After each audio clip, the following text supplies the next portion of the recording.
Today I am checking out another trail. It's actually Westview Park. I'm going to bring you closer to the sign here. Westview Park Nature Trail. It's Sunday. It's a bleak day. It feels like it's, I don't know, 5 o'clock, no, maybe 4 o'clock in the afternoon, and it's not. And it's one of those days where it was an easygoing day. So I'm going to turn my camera so you can see where I'm at. Westview Park Nature Trail. Last Thursday, I went on a walk with, ooh, gotta be careful here.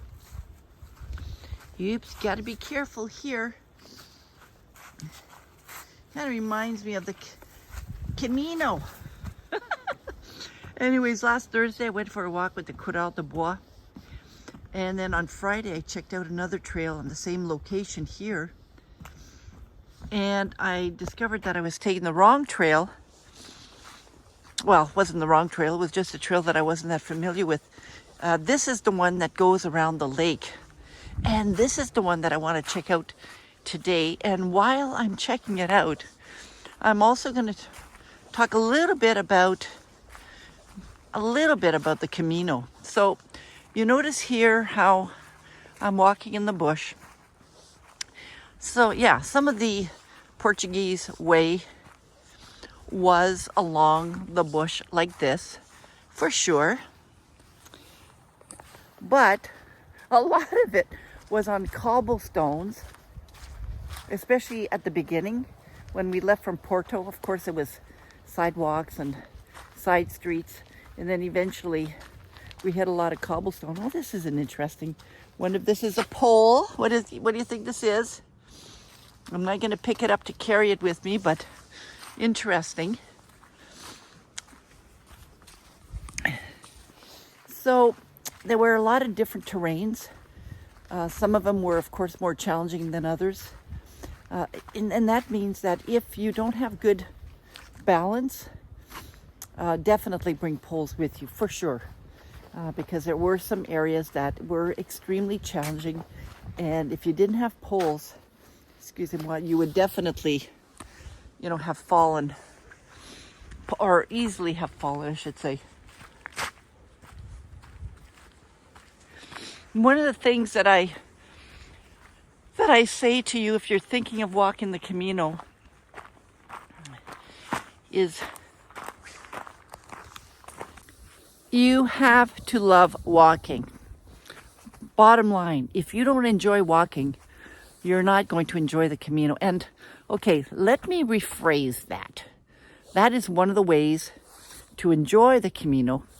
But of course, when I walked the Del Norte and the Camino Portuguese way, there were cyclists as well. So if you enjoy exploring the country in a different way, including walking and cycling, or driving, of course, you can walk the Camino. I say driving because when my friend and I checked how far the next town was, for us, it was, maybe 20 kilometers, which would have taken us 3-4 hours, whatever the amount of time was.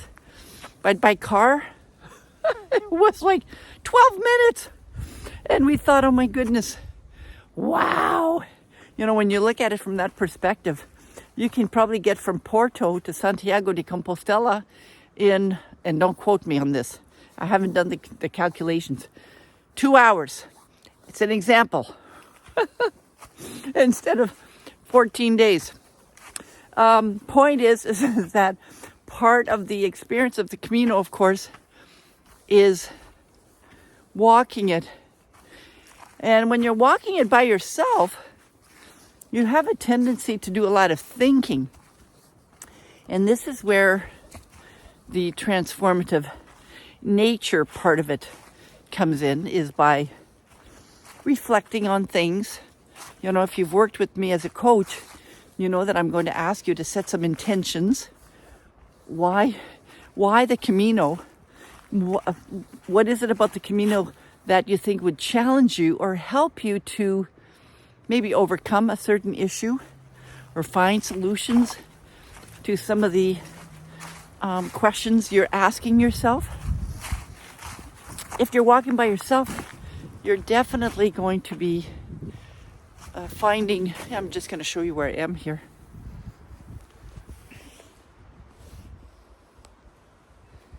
You're definitely going to find some solutions, especially if you give yourself permission to quiet the mind, right? One of the things about walking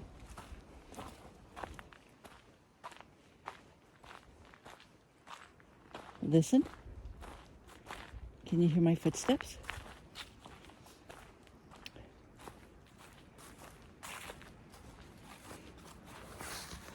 One of the things about walking is that it can be meditative.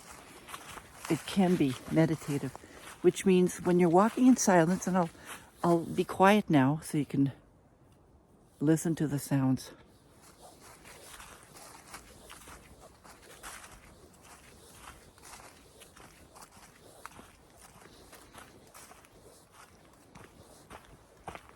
And when you're walking and you're listening to sounds, right now I'm not hearing a lot except the wind rushing through the trees. You might want to challenge yourself to be present, be in the moment, which means giving your mind a break and saying, okay, I hear your thoughts, I hear you, but right now I'm going to focus on the sounds since I'm walking out in nature. And as I continue walking, I can hear my footsteps. One of the things that I did years ago, I led a walk and talk group a few years ago in Ottawa. And one of the weirdest things or funniest things that I did was we walked in silence for 20 minutes. I challenged the group to walk in silence for 20 minutes. I think this was after I had done my mindfulness teacher training. And we were practicing different techniques to be mindful when I was taking that course. And of course, on one of the walks, that's what we did. We walked for 20 minutes in silence. And it was so interesting. We were a group of maybe 10, and you can hear the steps. You can hear other people at a distance walking and talking. And our group, nothing. It's so interesting. And then, of course, after that, I asked them what they thought of it, and they didn't like it. They didn't like it. They thought 20 minutes was too long. And of course, I thought, well, of course, it seems like too long. If you've never walked in silence before, a minute seems too long. So, point is, you're walking the community, you might want to challenge yourself to spend a bit of time in silence. And just notice what happens when you walk in silence. This is a beautiful spot here. Just going to show you where I am.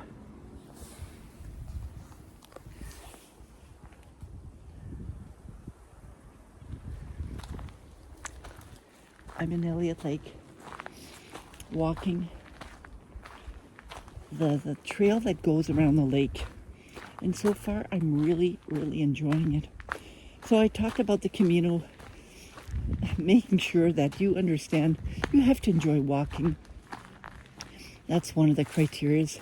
Or if you're going to bike it, you have to enjoy challenging yourself by cycling, right? So I prefer walking. I do cycle, but I prefer walking. And so that's one thing.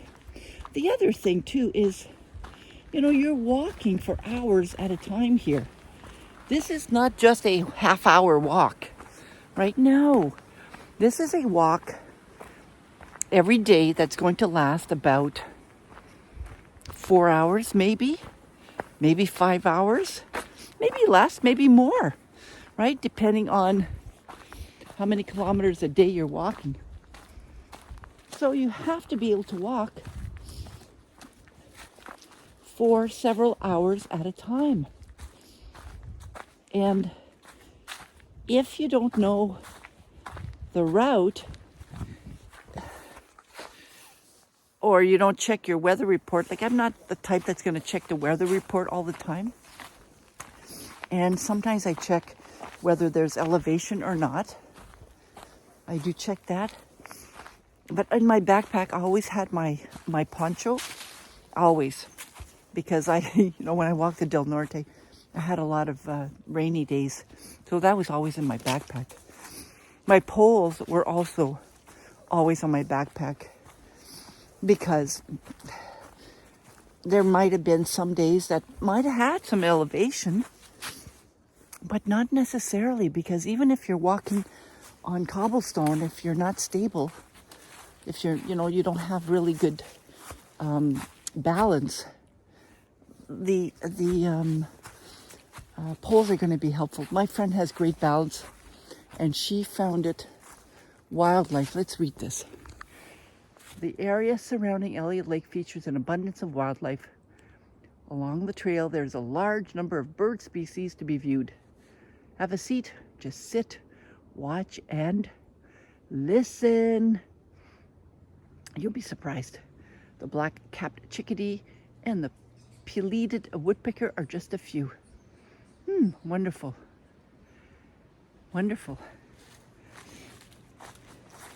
So my friend Marianne, I'm so glad I walked with her. She, at the beginning, we talked about the poles. This is before we left for a walk. She wasn't sure if she was going to bring it or not. I suggested that she bring them because you never know, you might need them. And then there was one day, don't ask me which day, where I took my poles out and then she decided to take her poles out. And whoop. She, hi, pardon? You have a dog? No, Good. just my legs. Good. Is that okay? It's like dogs. Okay. I'm recording too, so I'm just going to keep going by. What's you recording? I'm just recording a video. I have a YouTube channel. Let me just stop. Hang on. All right. Well, I started talking to that other mature citizens a few minutes ago, and we talked for about 15 minutes. He is mentioning that, and I'm going to show you a bridge here where it's still up, and he's mentioning that, and I don't know if it's a city, town, I'm not sure, that they are going to be removing these bridges. And I wasn't paying attention to what they were doing previous to my conversation with that gentleman, but apparently they're going to be removing these. He thinks it's going to be more for four-wheelers. And I'm thinking, come on, man. There are people. Oh, there's one that's, nope, that one's not torn apart. I'm just going to keep showing you this beautiful area and share what this man was telling me, that they've been tearing these bridges down and cutting trees for some reason or another. And I don't know if they're tearing them down because they're old and they're rebuilding them. Like this one seems pretty safe. But he thinks they're going to be making a trail for ATVs. And I'm thinking, okay, great. That means we're going to be inundated with ATVers all year round. No, we love walking. I love walking. And we want to maintain these trails as long as possible and have, like right now, you know, what I'm walking on is natural, right? Natural. It looks like they've cut some trees down here. I'm not sure why. I don't have the history, but this man's been here for 5 years. He's going to be posting some of his photos on Facebook to tell people, hey, look what they're doing to some of our trails. Well, some of our trails. I've only been here a couple of weeks, guys. So I haven't been here that long. But you know I enjoy walking. And I want walking trails so that we can get out there and get some great exercise. Now, I know that Les Coureurs de Bois, a walking group, they go to different trails in the Elliot Lake area, which is great. You know, but I'm the type that will also go on trails on my own. And that's what I'm doing now. I'm kind of discovering this trail and finding out. Oh, there's another bridge there. I'm getting to it. I'll show you that as soon as I get there. Finding out that we may lose some of our trails. I hope not. Hope not. Okay, I'm going to turn my camera around again so you can see a little bit about where I am. Now, obviously, I'm not going to show you. There's the bridge. I'm not going to show you the entire trail. You're just going to have to come out here on your own and check it out. Ah, yes. Oh, I think this one of the things I loved about Elliot Lake is that we are near a lake. Rolling hills. Okay, I'm going to walk that bridge, guys. And then I will continue my walk. Now, the gentleman that I was talking with asked me if I brought my protections with me.